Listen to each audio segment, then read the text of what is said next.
11వ అధ్యాయం యొక్క పునఃసమీక్ష. అర్జునుడు భగవానుని విశ్వరూపం చూడవాలని కోరుకొనుట. అర్జునుడు శ్రీకృష్ణుని అంతటా వ్యాపించి ఉన్న విశ్వరూపం చూపమని కోరెను. శ్రీకృష్ణుడు చూడలేవు అనేసి అతనికి దివ్యనేత్రంను ప్రసాదించను. సంజయుని వర్ణన మరియు అర్జునుని ప్రశ్నలు. సంజయుని కూడా తన గురువైన వ్యాస భగవాన్ దయ వల్ల దర్శించుకుంటున్నారు. ఆయన భగవంతుని యొక్క విశ్వరూపాన్ని వర్ణిస్తున్నారు.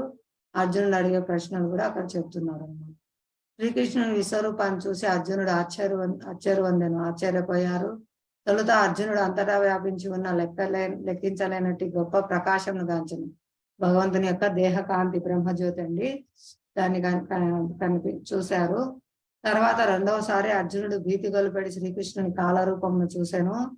అర్జునుడు శ్రీకృష్ణుని ప్రశ్నించెను, నీవెవరు, నీ కార్యం ఏంటిది అని. అప్పుడు శ్రీకృష్ణుడు అర్జునుడికి బదిలిచ్చారు. లోకాలన్నింటినీ నాశనం చేయి కాలంను నేనే, జనులందరినీ నశింపజేయుటకే నేను వచ్చి తినని చెప్తున్నారు. అర్జును యొక్క ప్రార్థనలు. అర్జునుడు నన్ను క్షమించమని కోరాడు.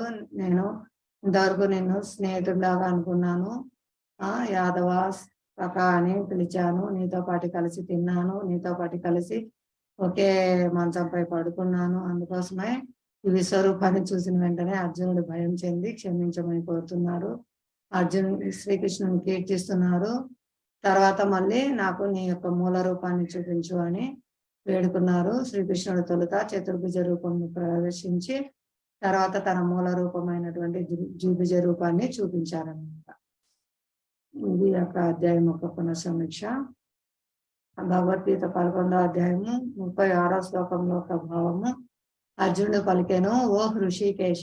హృషికేశ అంటే ఇంద్రియాలకు అధిపతి అన్నమాట. సమస్త ఇంద్రియాలకు భగవంతుడే అధిపతి. కాబట్టి మన ఇంద్రియాలన్నిటి భగవత్ సేవలో నియుక్తం చేయాలి. మనం నీ నామమును వినినంతనే లోకమంతయు సంతోషించుచున్నది. ఈ విధంగా ప్రతి ఒక్కరు నీ ఎడ అనురక్తులగుచున్నారు. సిద్ధ సమూహములు నీకు సగౌరవంగా ప్రణమిల్లుచున్నారు. రాక్షసులు భయకంపితులై పలుదిక్కులా పలాయనమవుచున్నారు. ఇది అంతయు ఉత్తమంగానే జరుగుచున్నది. నీ నామం ఎక్కడైతే విన్నారో అక్కడ లోకమంతా సంతోషించుచున్నది. ఇప్పుడు ప్రపంచవ్యాప్తంగా హరే కృష్ణ మహామంత్రాన్ని జపించి చాలా ఘోరమైన పరిస్థితిలో ఉన్న వారందరూ కూడా ఎంతో సంతోషంగా ఆనందంగా జీవిస్తున్నారండి. అది అర్జునుడు తెలియజేస్తున్నారు. నీ యొక్క నామం విన్నంతనే లోకమంతా కూడా సంతోషిస్తుంది. హృషికేశ ఇంద్రియాలకు అధిపతి, సమస్త ఇంద్రియాలకు వాళ్ళకు ఆనందం కలుగుతుంది.